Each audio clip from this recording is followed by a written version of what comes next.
Que Deus abençoe a sua vida, Deus abençoe toda a sua família. Está no ar o programa Nosso Tempo.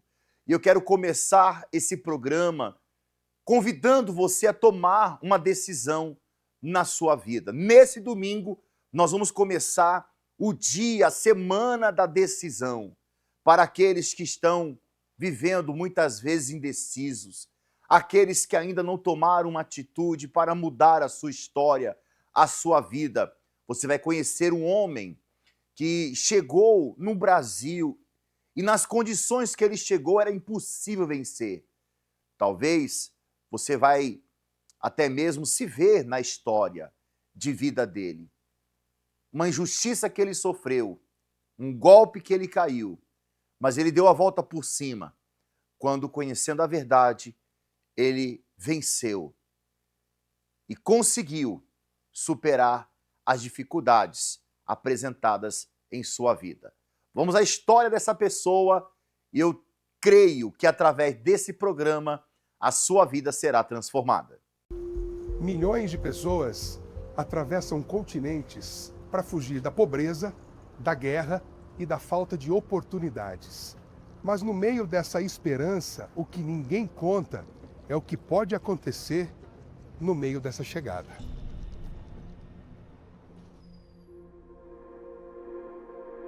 Meu nome é Cletus Nkem Morris. Eu venho de Nigéria.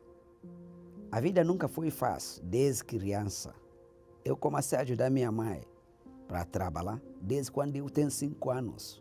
Eu não sei como definir de tamanho de dificuldade. Que tem um dia que tem para comer, tem um dia que não tem. Tem marcas dele no corpo inteiro, porque eu fui queimado de fogo total, com água fervente. Mas é o que a vida me proporcionou.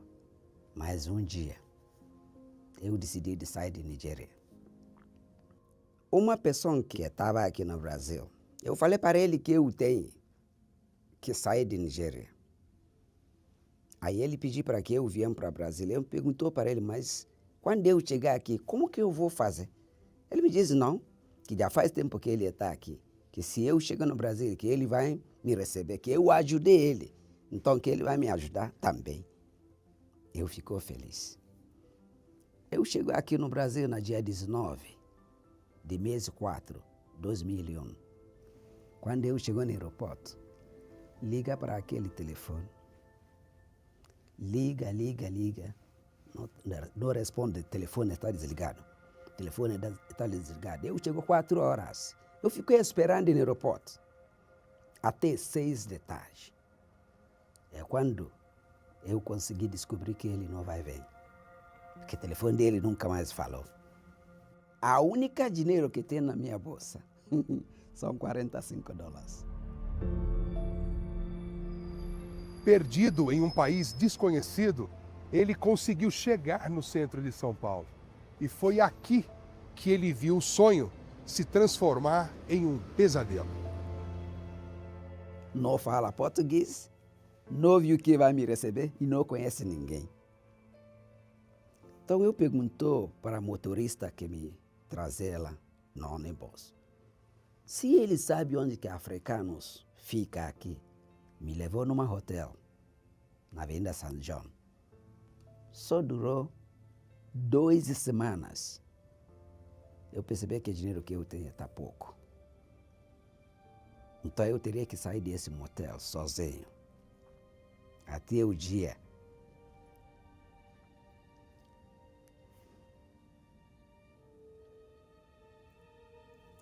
que eu acordou de manhã, eu não tenho R$5 para pagar.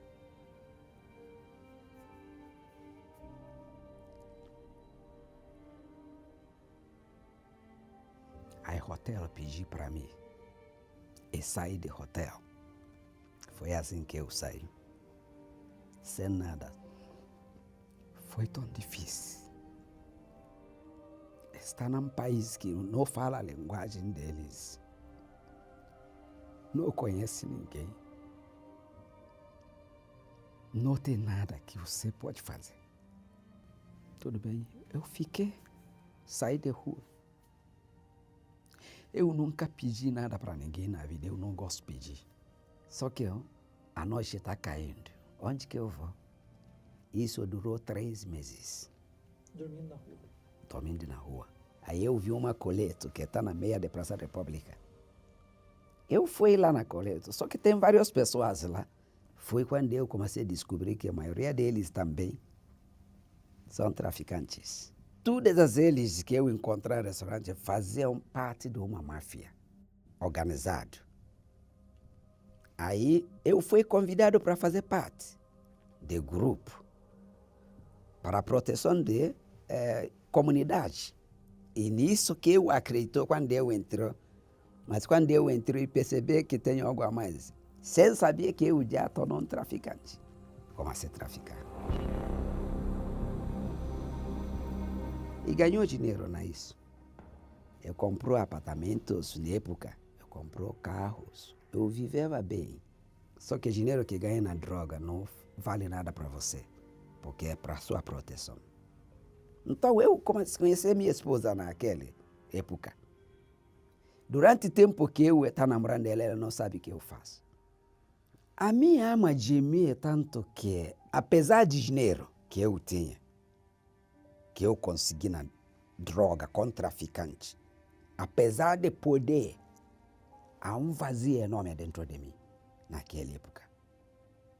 A mudança da minha vida veio quando minha esposa me anunciou que ela está grávida de minha filha. Era uma noite que veio uma pergunta na minha cabeça. A sua esposa, sua namorada está grávida de sua filha. É uma menina. Se eles perguntam para minha filha o que é que o pai dela fala, o que é que eu vai dizer? Que ela vai dizer? Aquela pergunta ficou na minha cabeça. Um dia eu fui na igreja católica com minha esposa. De manhã, 9 horas. Era o dia de Santa Ceia, na igreja católica. E aí a gente estava lá. De manhã, eu sinto que eu vou fumar cigarro. Na meia de reunião, então eu levantou. Pedi da licença à minha esposa. E saí na portão da igreja. Quando eu saí na porta da igreja, já tem mais uma pessoa ali fumando cigarro, um homem. E eu comecei a fumar com ele. Na meia de reunião acontecendo. A gente na porta da igreja, na escada da igreja, fumando. De repente, viu uma menina também. Então ela também acendeu um cigarro. Então teria um homem, uma menina. E eu, menina na meia de nós, na rua que está passando, na bem na escada de igreja.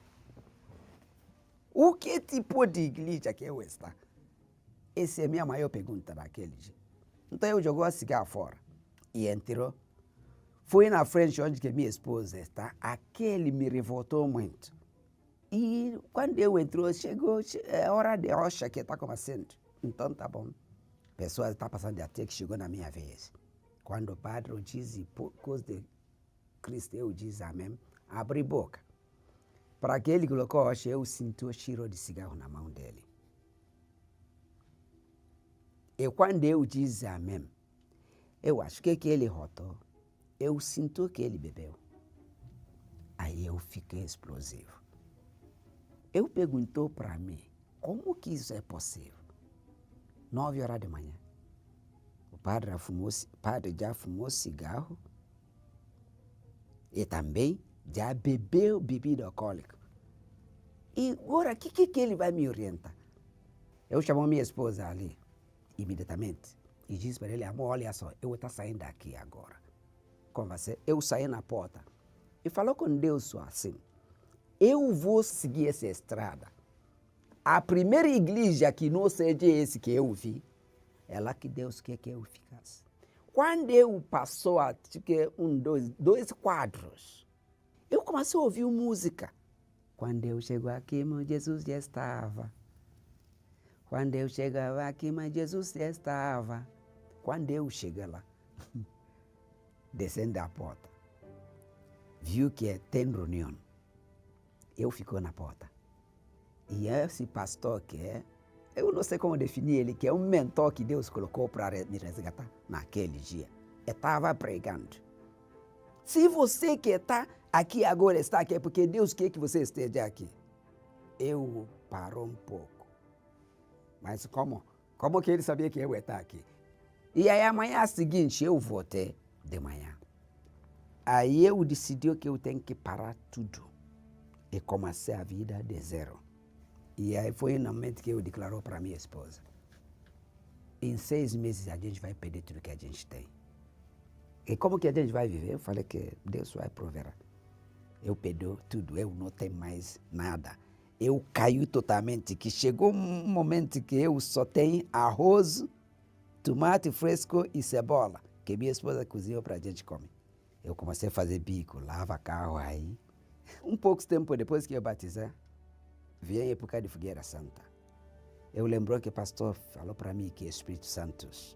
Eu não sei quem é esse Espírito Santo. Não sei o que ele é. Mas se for só isso que eu preciso para que minha vida mude, que assim seja, que é isso que eu preciso. Mas tem um lugar que me chamou muita atenção. É onde que a palavra de Deus diz: procura em primeira vez o reino do céu e sua justiça. O restante das coisas eu acrescentarei.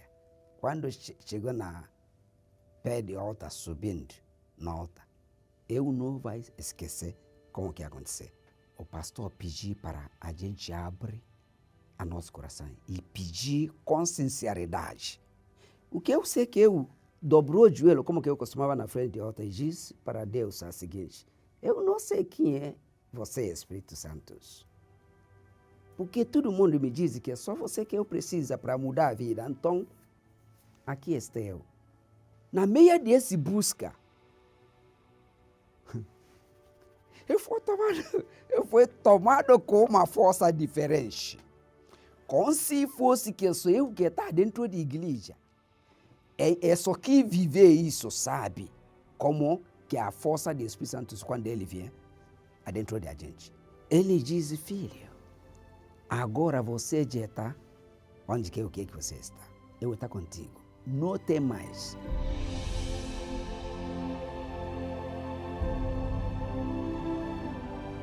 Mas eu virou papagaio, depois de recebimento do Espírito Santo, que eu não consegui mais parar de falar. Não consegui mais. Eu quero falar com todo mundo. Eu quero passar para todo mundo o que eu vi. Hoje, a casa de Deus, é um lar de Deus. A minha esposa é minha companheira. Eu estou casada há 24 anos. Eu tenho um filho que completou 23 anos. Todas as nós estamos firmes na igreja até hoje. E aqui no Brasil hoje, eu trabalho com loteamentos, empreendimento imobiliário, construção civil. A minha vida, hoje, 5 vezes por semana, eu dá para Deus. 2 dias é para mim. É isso que eu faço, como um servo de Deus. Tudo que eu tenho hoje, tudo que eu sou hoje, é totalmente o que Deus me deu. É totalmente limpo. Não tem minha passada dentro do meu futuro de hoje. No que eu vivo hoje. Tudo aquele que eu passou ficou para trás. Aquelas lágrimas, hoje é alegria. Porque a palavra de Deus diz isso.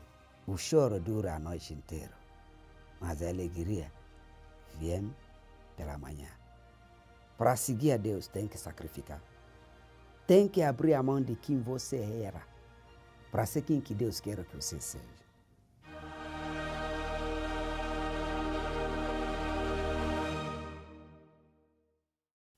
Inclusive, a vida desse senhor que você acabou de acompanhar só mudou. Não foi por sorte, não, nem por uma questão de mágica. Não foi também da noite para o dia. Veja que ele se envolveu no crime, nas drogas. Veja que ele foi uma pessoa muito prejudicada. Coloca aqui, por favor, Sérgio, o retrato dele e da família. Mas quando você vê esse retrato aqui, quando você vê a família transformada, quando você vê o sorriso estampado no rosto, isso independe da sua nacionalidade. Isso independe da sua religião. Nós não estamos aqui colocando em pauta porque eu sou evangélico, porque eu sou isso. Não! Porque se a gente for olhar nesse ponto de vista, eu vou me enxergar diferente de você. Você vai se enxergar totalmente diferente de mim. E não é essa a intenção, não é isso que diz a palavra de Deus. A palavra de Deus diz tão somente que aquele que crê verá a glória de Deus. Ele não fala nada sobre religião. Deixe de lado a sua religião. Vamos clamar, vamos dar as mãos. Você está aí a sofrer. Você que me acompanha agora, você que assiste esse programa, você está depressivo. Há quanto tempo você sofre com depressão? Há quanto tempo você tem um pensamento de morte? Há quanto tempo você é uma pessoa que anda desanimada? Agora mesmo, nessa noite, você é uma pessoa que está com pensamentos ruins. Você é uma pessoa que ouve vozes, que vê vultos. Você é uma pessoa que está carregando uma dor no coração, na alma. Você está vendo aqui essa mensagem que fala Eu Sou Joel? Você vai saber mais sobre essa caminhada da fé. Eu quero dizer para você que ainda nesse mês, até o final desse mês, você pode ainda estar passando pelo nosso altar, como muitas pessoas têm feito, como o nosso amigo que você acompanhou o testemunho fez, e você também pode fazer a mesma coisa. Acompanhe então essa chamada com a Josi Boccoli falando a respeito do Monte Sião. Shalom! E chegamos então nas escadarias do templo. Aqui onde eu estou pisando e todas essas próximas pedras abaixo da escadaria do templo são originais. Aqui nós temos a parte nova, aqui em cima a parte nova, mas toda essa parte aqui são as pedras originais. E está escrito no livro de Joel: rasgai o vosso coração e não as vossas vestes. Na tradução antiga, em Israel, o povo, quando tinha uma morte, quando tinha uma desgraça, o povo rasgava as suas vestes como uma demonstração de dor. Também havia o rasgar as vestes diante de Deus como uma demonstração de dor, de humilhação diante de Deus. Eu estou me rasgando, eu estou me entregando diante de ti. Mas, nessa passagem, Joel está chamando a atenção do povo porque Deus estava vendo que o povo sim estava rasgando as vestes, mas não estava rasgando o coração. O que isso quer dizer? O povo sim estava vivendo a tradição, porque nós vemos aí que fala que existia, né, a casa do Senhor, existia o templo. Nós vemos aí que fala também que os sacerdotes se entristeceram porque a oferta de libação, a oferta, ela parou de ter oferta, não tinha a oferta. Então nós vemos que existia sim o templo e que o povo traziam ainda as suas ofertas até que veio a praga. Com a praga não tinha mais grãos, não tinha mais azeite, não tinha mais o vinho, não tinha mais como trazer a oferta para a casa do Senhor. Então nós vemos que o culto, a tradição, a vida religiosa, o povo continuava cumprindo no templo. Existiam sacerdotes, existiam os anciãos que tinham, né, ali fala para chorar entre o altar. Então existia todo o trabalho religioso. Então primeiro toca a trombeta, chama o povo vem diante de Deus. O povo tinha que se arrepender, o povo tinha que deixar de cumprir as suas obrigações religiosas, de rasgar as vestes.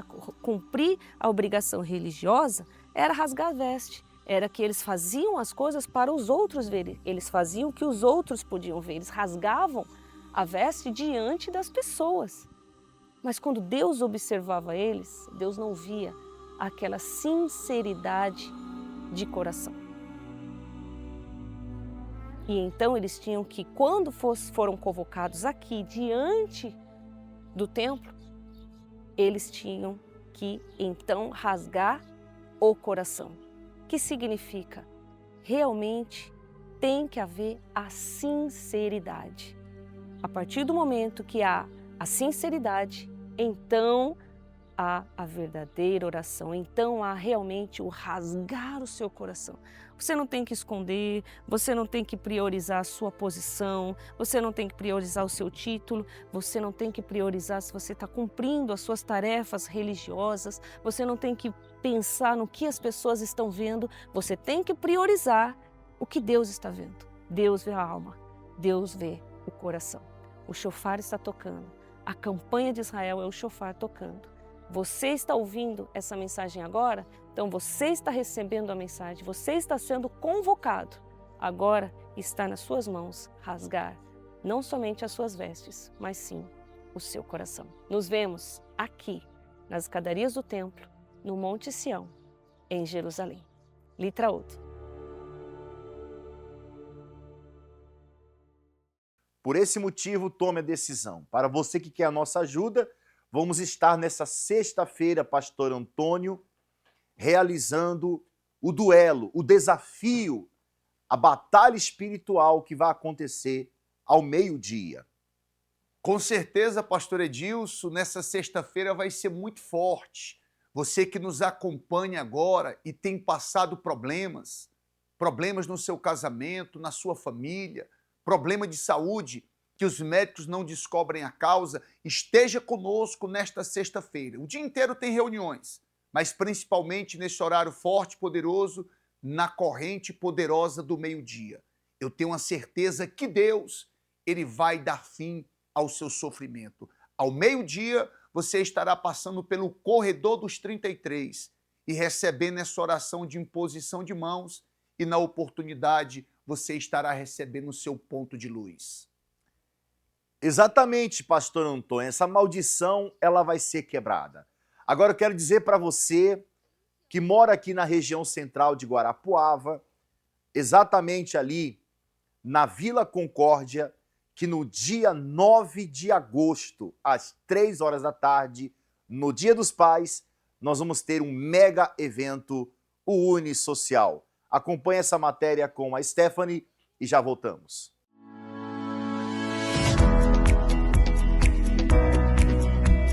E será aqui, no Ginásio de Esportes Vila Concórdia.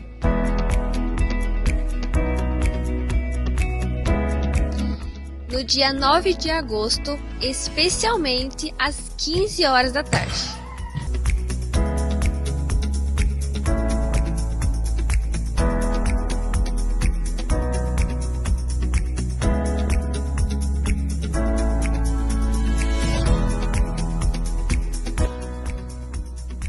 Onde acontecerá o grande evento do Unisocial. Acompanhe agora as atrações.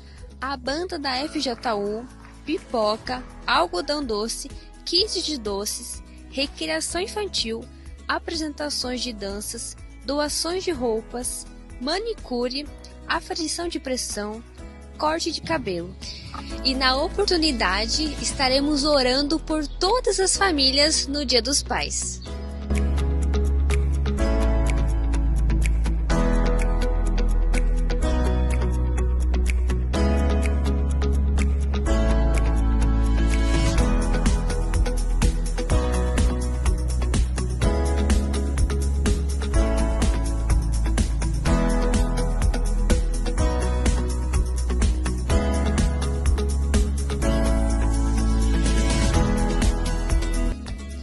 Dia 9 de agosto, Unisocial Vila Concórdia.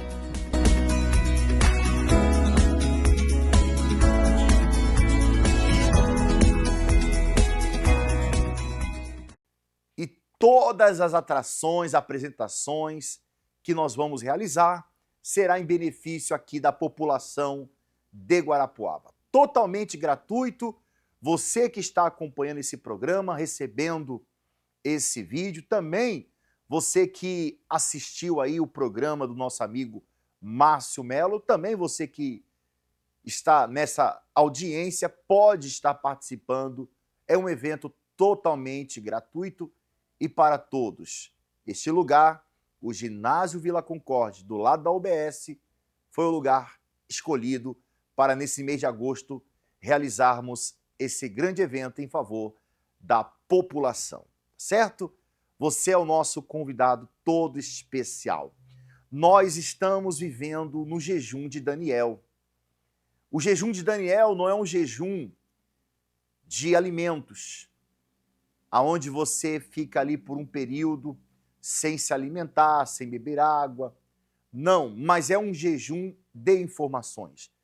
Você quer entrar e fazer parte do jejum de Daniel? Acompanhe esse intervalo. E eu já quero que você prepare o copo com água após esse intervalo, falando do jejum de Daniel. Nós voltaremos orando em seu favor. Em um mundo de tantas distrações, onde tantas coisas competem por sua atenção, aqueles que desejam ser cheios do Espírito Santo, Deus chama para um lugar: o Monte Sião.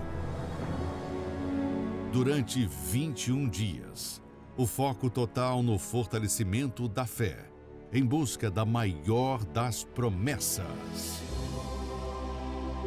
Derramarei o meu Espírito sobre toda a carne, e há de ser que todo aquele que invocar o nome do Senhor será salvo. Porque no Monte Sião e em Jerusalém haverá livramento. Jejum de Daniel, rumo ao Monte Sião. E no dia 2 de agosto, encerramento do jejum. O Bispo Macedo e demais bispos estarão no Monte Sião, determinando o derramamento do Espírito Santo sobre todos aqueles que creram. A bênção das bênçãos, que ela receba o teu Espírito. Acesse jejumdedaniel.com e saiba como participar.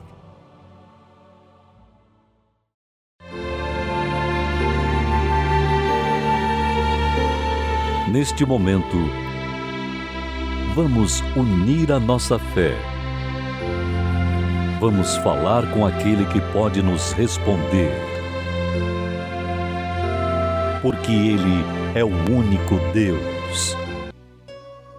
Senhor nosso Deus e Senhor nosso Pai, diante de tantos desafios, de tantas barreiras, de tantas adversidades, obstáculos e mais obstáculos que o teu povo tem enfrentado, nós oramos aqui em favor de todas as famílias, daqueles que sofrem, daqueles que vivem angustiados, oprimidos, pensando em dar cabo da sua vida.